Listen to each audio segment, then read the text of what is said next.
Two blocks shown in the sketch are connected by a string of negligible mass. If the system is released from rest, find how far the block M1 slides in time t, neglect friction.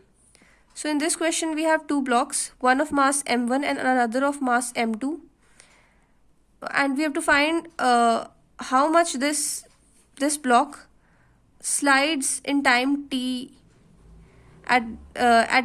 from rest. At rest time is 0 seconds, and after t seconds how much this block slides. We have to find the displacement.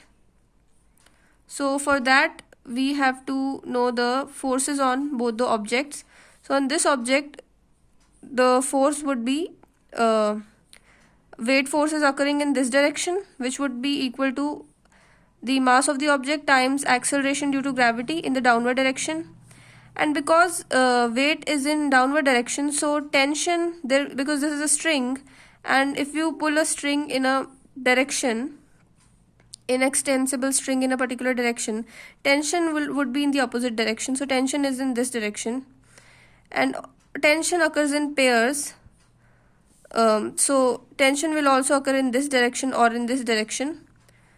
So the force on this object would be equal to tension only, because there are no frictional forces as given in the question.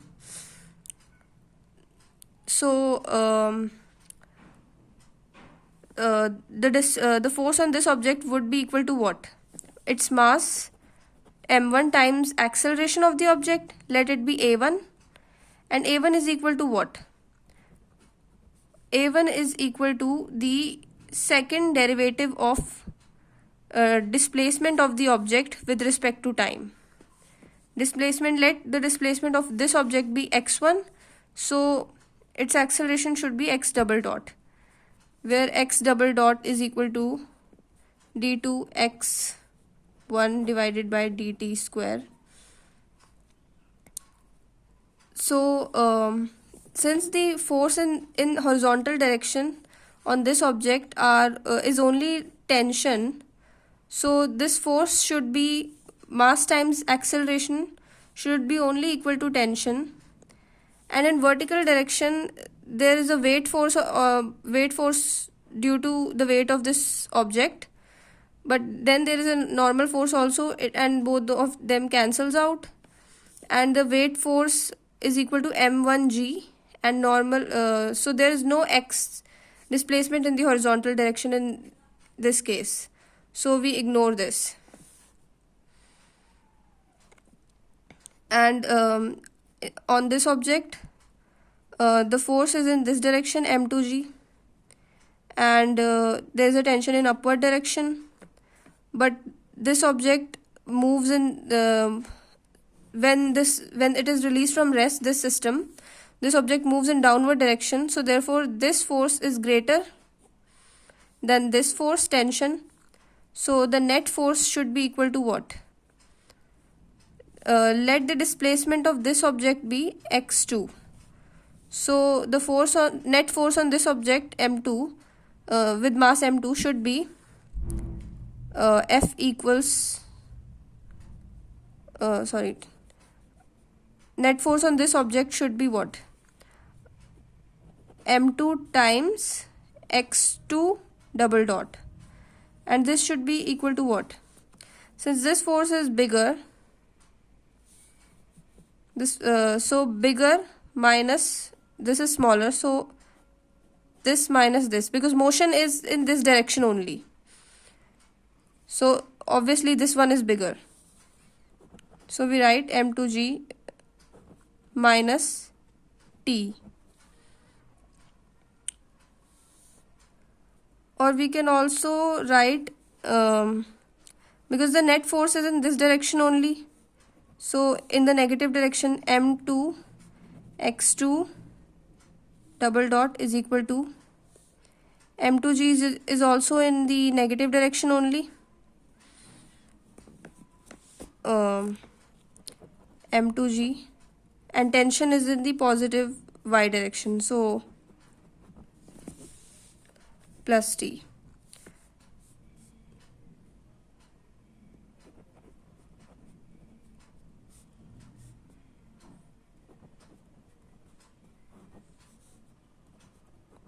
So we again get this expression after moving this to this side and these terms to this side. Now we have got two expressions, this and this. From this we can find out the displacement. So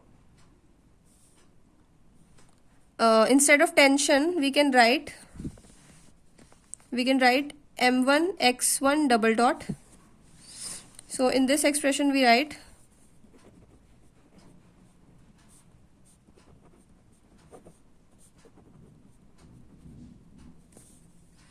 now taking this term to this side.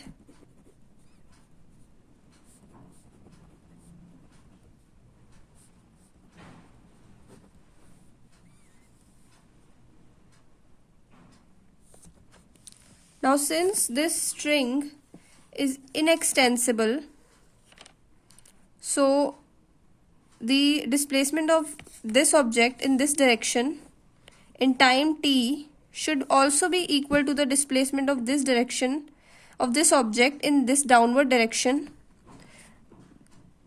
in time t.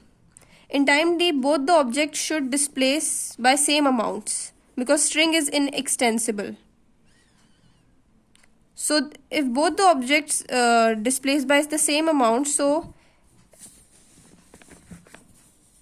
x1 should be equal to x2, and then x1 dot should be equal to x2, then x1 double dot should also be equal to x2 double dot.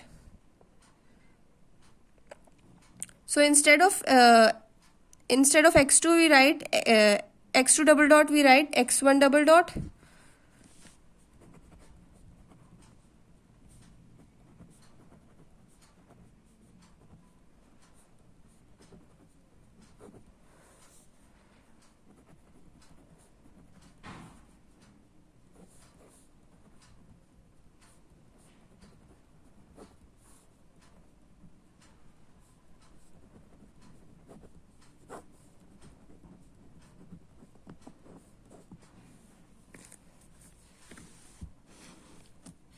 So we get what? We get the value of x1 double dot equals to m2g divided by m1 plus m2. Now we can integrate this equation. This is what? This is d2x1 by dt square.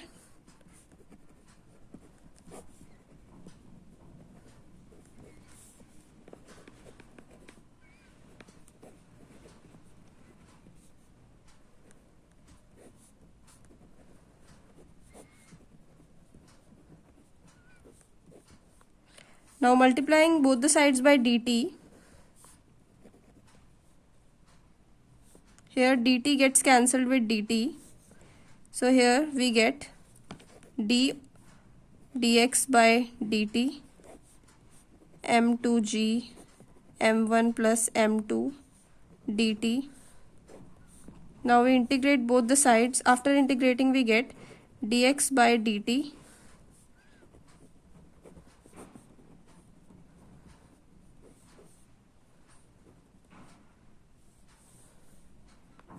now multiplying again both the sides by dt, we get here dx and here m2g m1 plus m2 dt. Now again integrating from the limits time t is equal to 0 to time t is equal to t. At time t is equal to 0, position is also at position of this block is also at 0, x is equal to 0, and at time t position is x. So we put the limits of position also. Now integrating we get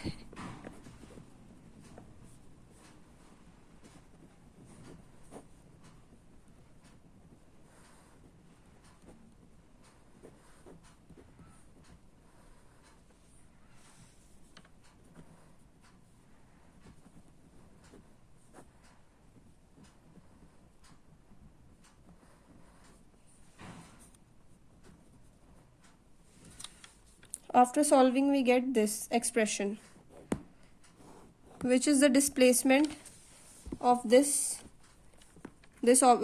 object, this block, in time t when it is released from rest.